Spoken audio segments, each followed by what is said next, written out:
Hello friends, welcome to my channel tech Adda for success.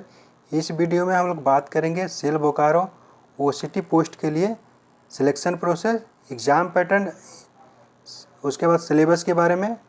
तो exam pattern के बारे में कुछ दिया नहीं हुआ है एडमिट कार्ड या नोटिफिकेशन में भी, और एक अनुमानित मैं बतलाऊँगा कि कैसा एग्ज़ाम पैटर्न हो सकता है प्रीवियस जो एग्ज़ाम हुआ है इसका उसको देख के, और टेक्निकल नॉन टेक्निकल का रेशियो कितना रह सकता है, नॉन टेक्निकल में कैसे क्वेश्चन आ सकते हैं, टेक्निकल में कैसे क्वेश्चन आ सकते हैं।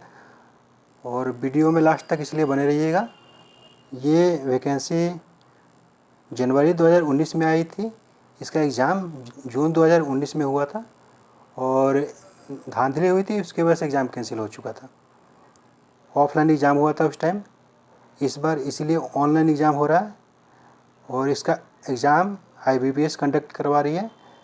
एडवर्टाइजमेंट नंबर ये है इसका, और एक इसका नोटिफिकेशन आया हुआ था सितंबर 2019 में, उसका अभी एग्ज़ाम डेट नहीं आया हुआ है। इसका एग्ज़ाम 2 अगस्त को है। जो ये जनवरी 2019 में आई थी, तो इसका एग्ज़ाम 2 अगस्त को है।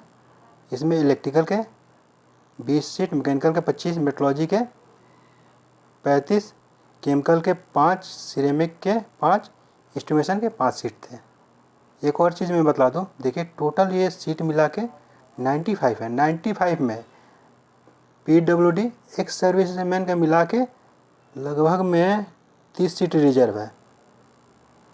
तो एक रेशियो निकालेंगे, अगर मान लीजिए मैकेनिकल का ही, तो मैकेनिकल का 25 सीट है, 25 में 7 सीट ही फ्रेश बचेगा जनरल के लिए, 7 से 8 सीट मान के चलिए, क्योंकि इसमें एक सर्विसमैन वाले भी होंगे और PWD वाले भी घुसेंगे। 25 में लगभग में 12 सीट होगा जनरल का। जनरल में भी एक सर्विसमैन और PWD वाले भी आएंगे। सिलेक्शन प्रोसेस के बारे में बात करें तो इसमें सिलेक्शन प्रोसेस पहले CBT एग्ज़ाम होगा, 2 अगस्त को है इसका एग्ज़ाम, और परसेंटाइल इतना % नंबर लाना ज़रूरी होगा आपको जनरल कैटेगरी के लिए, और SC ST OBC PWD other category के लिए 40 परसेंटाइल नंबर लाना होगा मिनिमम। अब इसके बारे में नहीं दे रखा है कि ये परसेंटाइल टेक्निकल नॉन टेक्निकल में अलग अलग होगा कि नहीं, ये आपको एग्ज़ाम में पता चल जाएगा। और एक सीट पे CBT एग्ज़ाम होने के बाद एक सीट पे 3 कैंडिडेट को बुलाएंगे स्किल टेस्ट के लिए, मतलब 3 गुना स्किल टेस्ट के लिए सेलेक्ट करेंगे। इसमें ज्वाइनिंग DVC में भी दे सकते हैं, दामोदर वैली कॉरपोरेशन लिमिटेड में। उसके बाद इसमें ट्रेनिंग 2 साल का होता है। 2 साल में पहले साल में 10,800 के आसपास शायद पैसा मिलता है हर मंथ, और दूसरे साल 12,000 के आसपास सैलरी मिलता है ट्रेनिंग के दौरान। उसके बाद ट्रेनिंग के बाद 2 साल के बाद लगभग में 30,000 के आसपास सैलरी बनता है।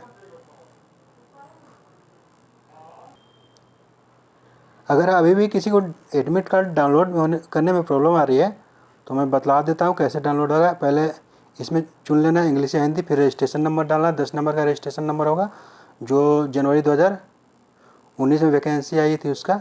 उसके बाद रजिस्ट्रेशन नंबर आप लोगों को मेल किया गया है और आपके मोबाइल नंबर पे भी आया है, तो वहाँ से भी चेक कर सकते हैं।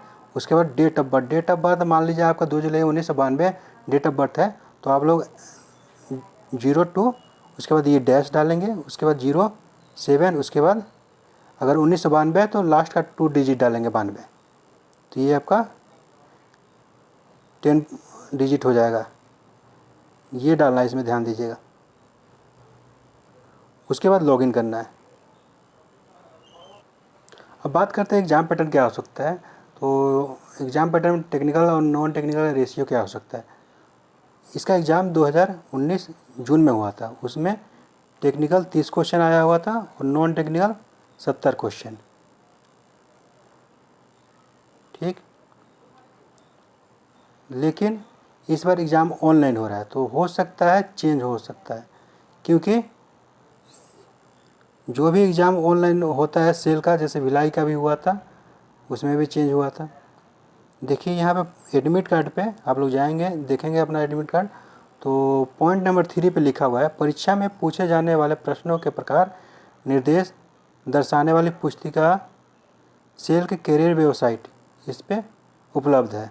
कृपया इस पुस्तिका को डाउनलोड करें और इसका सावधानीपूर्वक अध्ययन करें। और ये लिखा हुआ है, लेकिन इस सेल के वेबसाइट पे कोई भी निर्देशांक या प्रश्नों के प्रकार रिलेटेड कुछ भी नहीं दे रखा है। सेल दुर्गापुर स्टील प्लांट का दे रखा है, तो वो पैटर्न तो सेल बोकारो में आएगा नहीं, क्योंकि सेल बोकारो और दुर्गापुर का अलग अलग पैटर्न रहता है। जितने भी सेल के यूनिट हैं उनके अलग अलग पैटर्न रहता है, टेक्निकल नॉन टेक्निकल का रेशियो का।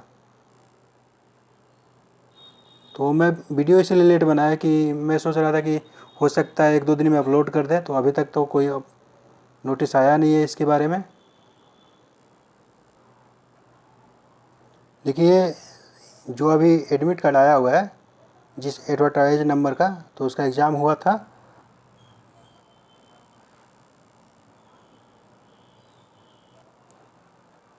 30 जून 2019 को। इसका एग्ज़ाम पैटर्न देखते हैं क्या दिया हुआ था उस टाइम।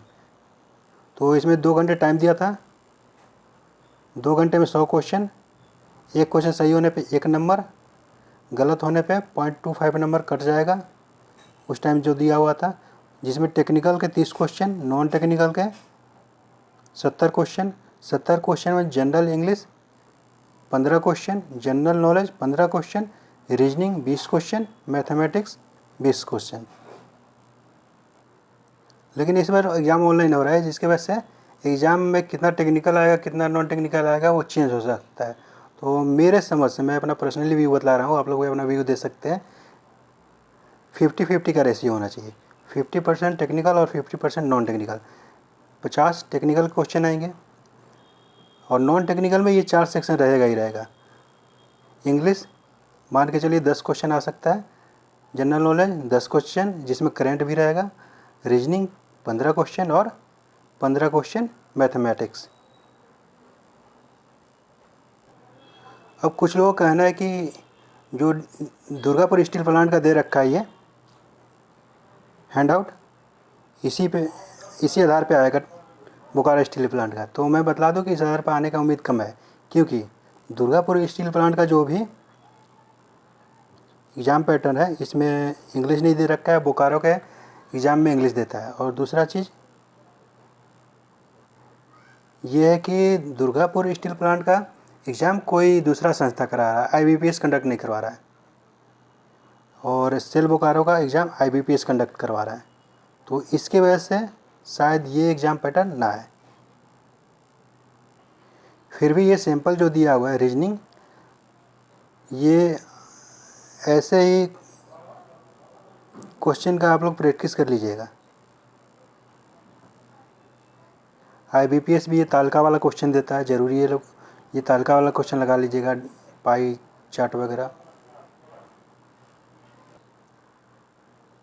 टेक्निकल नॉन टेक्निकल का रेशियो कुछ भी आए 50-50 या 60-40, उससे मतलब नहीं है।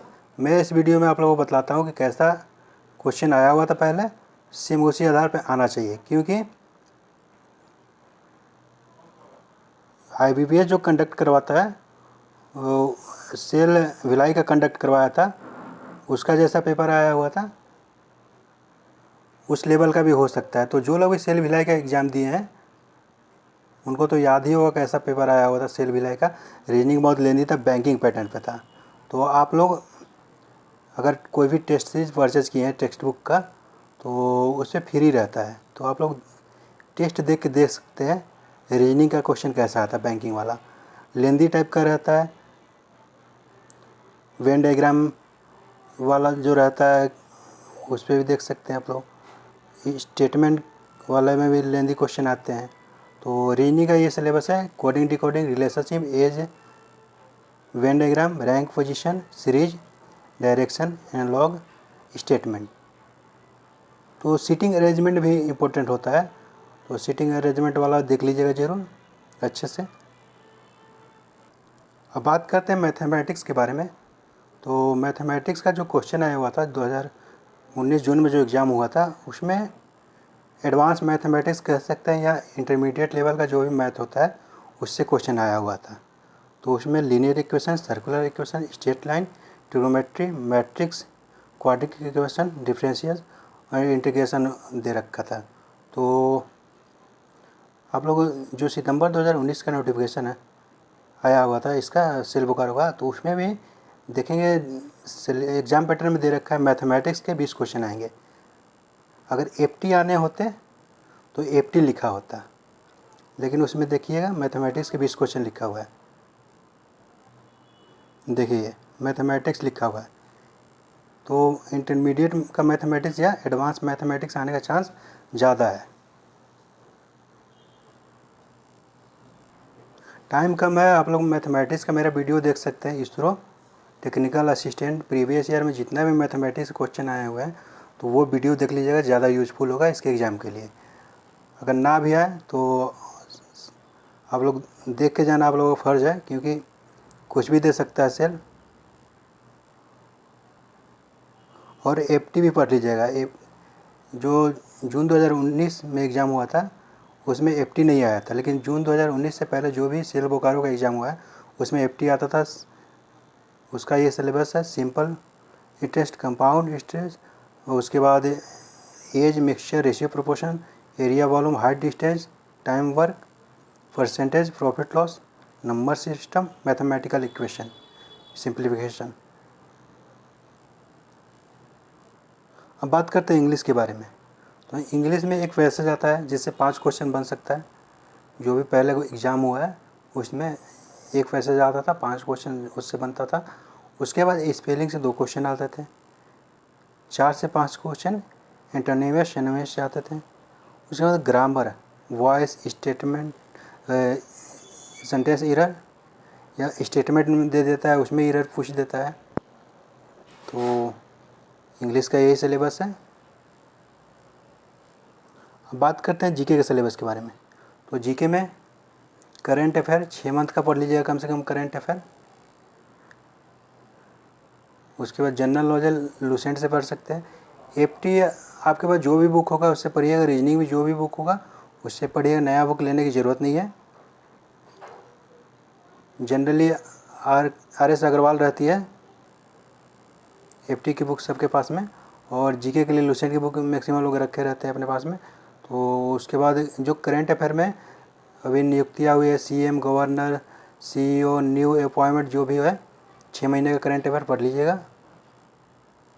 उसके बाद स्टील मिनिस्टर कौन है इस समय कैबिनेट में बहुत सारे मंत्री का चेंज हुआ है, वो सब भी देख लीजिएगा, सेंट्रल मिनिस्टर जो चेंज हुए हैं।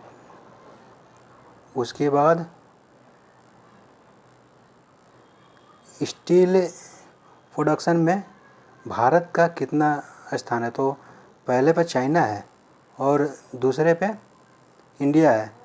पहले इंडिया का रैंक तीसरे पे था, अब दूसरे पे आ गया है। उसके बाद कभी कभी ऐसा भी क्वेश्चन पूछ देता है कि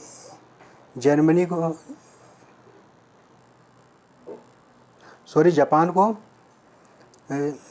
इंडिया स्टील एक्सपोर्ट करता है तो वो किस बंदरगाह से एक्सपोर्ट करता है। तो ये आपको पता होना चाहिए, विशाखापट्टनम के बंदरगाह से एक्सपोर्ट करता है जापान को।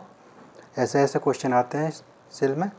पंचवर्षीय योजना से देख लीजिएगा, किस सेल यूनिट का स्थापना किस देश की सहायता से हुआ, किस पंचवर्षीय योजना में हुआ, और सेल का स्थापना किस साल में हुआ। अब बात करते हैं टेक्निकल के बारे में। तो टेक्निकल में अगर आपका मैकेनिकल ब्रांच है तो आपके लिए आर.एस. खुरमी बुक सफिशिएंट है। आर.एस. खुरमी बुक पढ़ लीजिएगा, सारे क्वेश्चन आर.एस. खुरमी से ही आते हैं। और अदर ब्रांच जो भी इलेक्ट्रिकल, सिविल, एस्टिमेशन, सिरेमिक हैं, उनके भी जो भी ऑब्जेक्टिव बुक आते हैं उससे अपना पढ़ लीजिएगा, न्यू बुक लेने की ज़रूरत नहीं है सेल के लिए।